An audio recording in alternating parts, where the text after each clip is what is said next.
Hello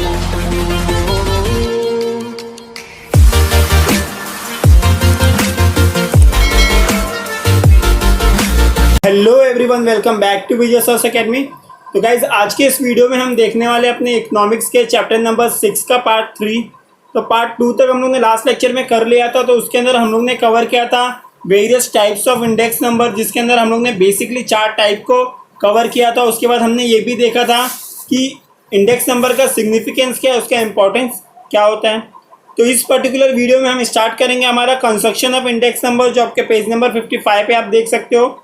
construction का मतलब क्या होता है, हम इंडेक्स नंबर को किस तरह से सॉल्व करेंगे और क्यों सॉल्व करेंगे, क्या चीज़ें हमारे दिमाग में होनी चाहिए उसको सॉल्व करने से पहले। तो हम एक एक करके सारे स्टेप्स को देखने वाले हैं। सबसे पहला स्टेप जो है आपका इसमें वो है purpose of index number. Purpose क्या होता है? पर्पस मतलब होता है ऑब्जेक्टिव। आपने एक इंडेक्स नंबर बनाने की क्यों सोची है, पहले आपके दिमाग में ये तो होना चाहिए। Its scope as well as the variable intent to measure should be clearly decided to achieve a fruitful result. एकदम एक्यूरेट मेजरमेंट होना चाहिए ताकि आपको एक अच्छा रिजल्ट मिले, एक फ्रूटफुल रिजल्ट मिलना चाहिए। सेकेंड है selection of the base year. ये काफ़ी इंपॉर्टेंट हो जाता है। आपको कोई भी इंडेक्स नंबर बनाना है तो आपको बेस ईयर सिलेक्ट करना होता है। बेस ईयर क्या होता है?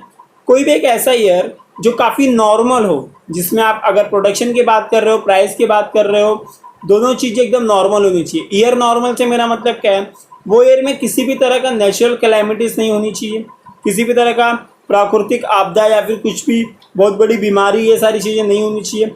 ईयर काफ़ी नॉर्मल हो, उस ईयर को आप क्या कर सकते हो, बेस ईयर बना सकते हो। क्या करोगे, उसको बना लोगे तो आप करंट ईयर से उसको कंपैरिजन करके देख सकते हो। Base year should be the normal, it should be free from natural calamities, it should not be too distant past, बहुत ज़्यादा पास्ट में बेस ईयर नहीं होना चाहिए। थर्ड आपका है सिलेक्शन ऑफ आइटम्स। क्या सिलेक्ट करोगे? Necessary to select a sample of a number of item included in a construction of the particular index.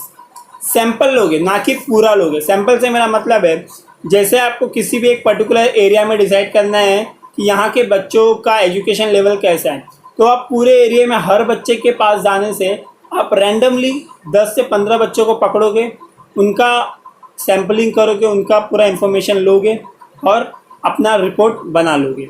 ये नहीं कि आप हर जगह पे जाओ। तो हम जब बहुत लोगों में से कुछ लोगों को सिलेक्ट करके रिपोर्ट बनाते हैं तो उसे सैंपल बोला जाता है।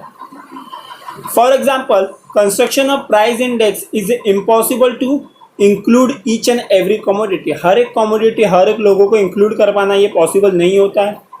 Commodity to be selected should be present taste habit customs of the people. Beside this only standardise and graded item should be included. एक पर्टिकुलर स्टैंडर्ड का, एक पर्टिकुलर ग्रेड का आइटम को क्या कर सकते हो, आप इंक्लूड कर सकते हो। फोर्थ है आपका selection of price quotation. Price quotation को सिलेक्ट करना। Price of selected commodity may vary from place to place, shop to shop in a same market. किसी भी प्रोडक्ट को आप लोगे तो मे बी ये हो सकता है कि उसका प्राइस एक जगह से दूसरी जगह अलग हो, एक शॉप से दूसरी शॉप पे अलग हो। इसीलिए क्या किया जाता है, एक प्राइस कोटेशन को लिया जाता है। It should B obtain from the unbiased price reporting agency. Unbiased, जो भेदभाव ना करे, ऐसे किसी एजेंसी से आप ऐसा प्राइस लोगे जो हर जगह पे सेम लगेगा, यूनिवर्सल होगा। To achieve the accuracy, accuracy पाने के लिए आपको ये करना पड़ेगा, अच्छा प्राइस और अच्छा पर्सन सिलेक्ट करना पड़ता है। फिफ्थ है आपका choice of suitable average. Suitable average का चॉइस करो। Construction of index number require a choice of suitable average. Generally arithmetic mean is use in construction of the index number. एक अच्छे average का भी सिलेक्शन करना पड़ेगा। जनरली इंडेक्स नंबर में arithmetic mean वाला एवरेज यूज होता है number, because it is simple to compute and computed on a average. मतलब एक वो आसान तरीका, अर्थमेटिक मीन एक आसान तरीका है आपके एवरेज को निकालने के लिए। सिक्स्थ है आपका assigning a proper weight. Proper weight assign करना जरूरी है, प्रॉपर वेट देना जरूरी है। Relative importance of the different item in a construction of the index number. अलग अलग आइटम का अलग अलग वेट होता है। किस बेस पे? हो सकता है क्वांटिटी एक दूसरे से अलग हो सकता है प्राइस एक दूसरे से अलग हो। तो वेट कैसे निकालेंगे? हम प्राइस और क्वांटिटी को मल्टीप्लाई कर देते हैं, P इंटू क्यू, ये करके हम वेट निकाल सकते हैं। तो ऑब्वियसली सबका वेट अलग आएगा और वेट अलग अलग असाइन हो जाएगा। Not of a equal importance by assigning the specific weight better result can be achieve. एक अच्छा रिजल्ट पाने के लिए हमें ये करना जरूरी है। सेवेंथ है selection of the appropriate formula. आगे हम देखेंगे सम्स करते टाइम कि कितने कितने फार्मूले उसके अंदर अवेलेबल होते हैं जिससे हम वेटेड एवरेज और सिंपल एवरेज निकाल सकते हैं। तो आगे सम्स में करके बताऊंगा आपको, और बेसिकली काफ़ी इजी है, तो आप अगर टेक्स्ट बुक में भी देख लोगे तो भी आपको चीज़ें समझ में आ जाएंगी। Various formula advice for construction of the index number.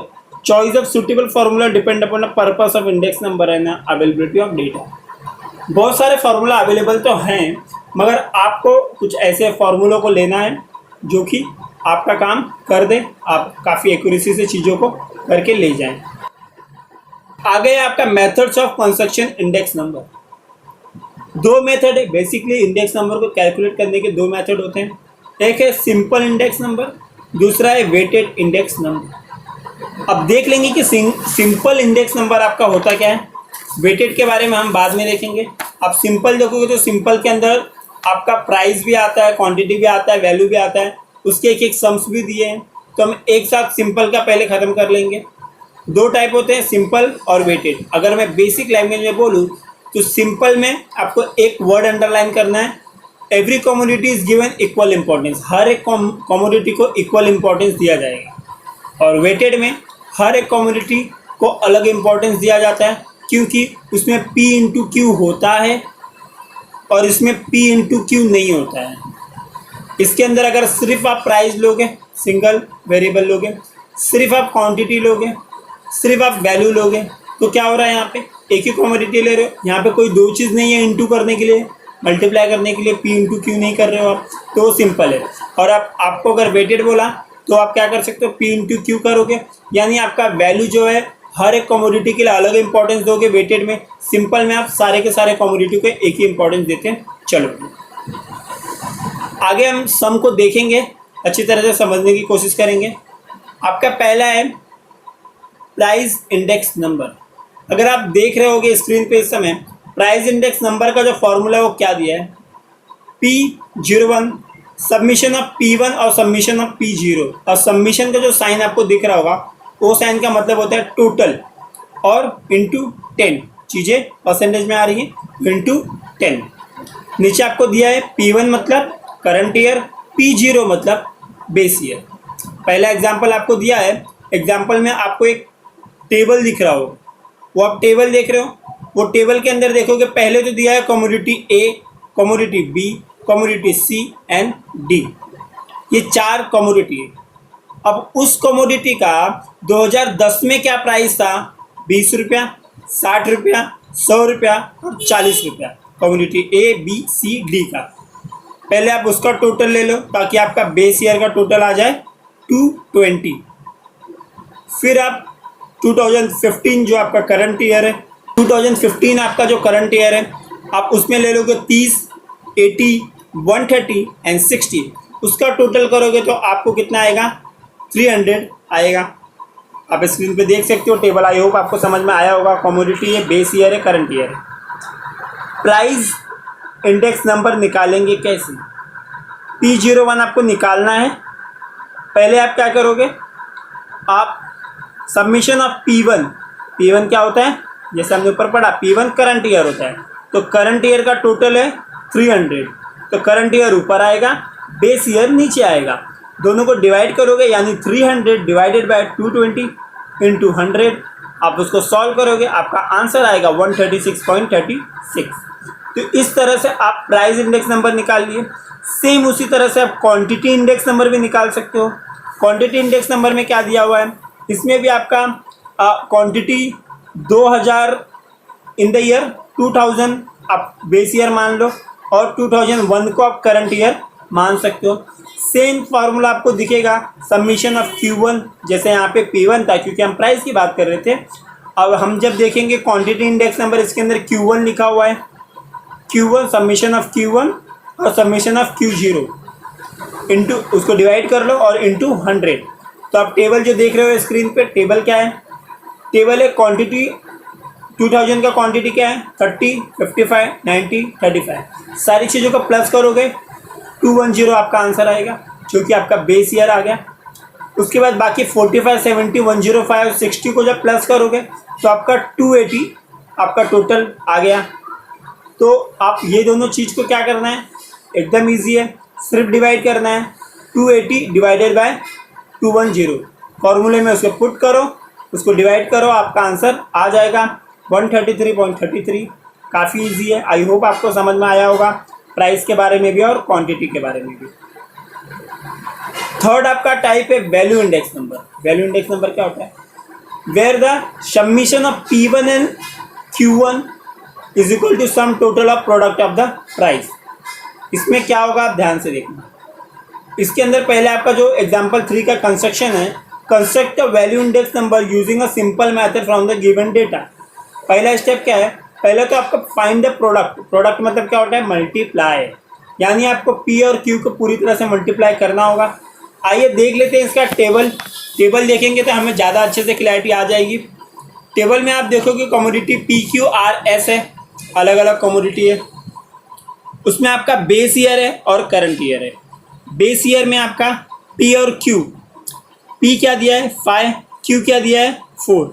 Commodity P की बात हो रही है, यानी प्राइस 5 रुपये है, क्वांटिटी 4, तो PQ कितना आएगा 5 × 4। मैंने जैसे आपको ऑलरेडी बताया P और Q को मल्टीप्लाई करना है, यानी 5 4 जा 20।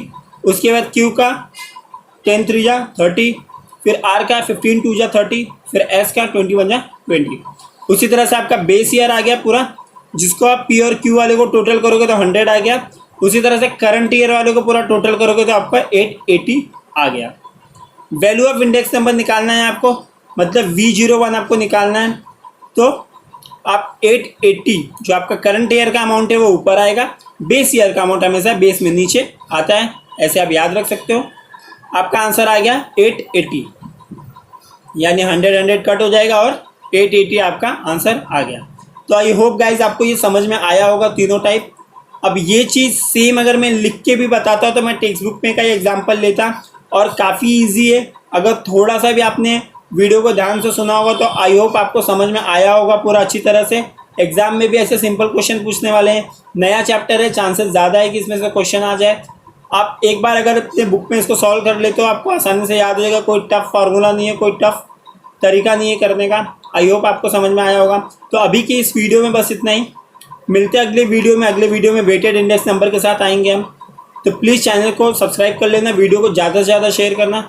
अभी की वीडियो में बस इतना ही, मिलते हैं अगले वीडियो में। तब तक के लिए bye bye, take care, be safe, be at home.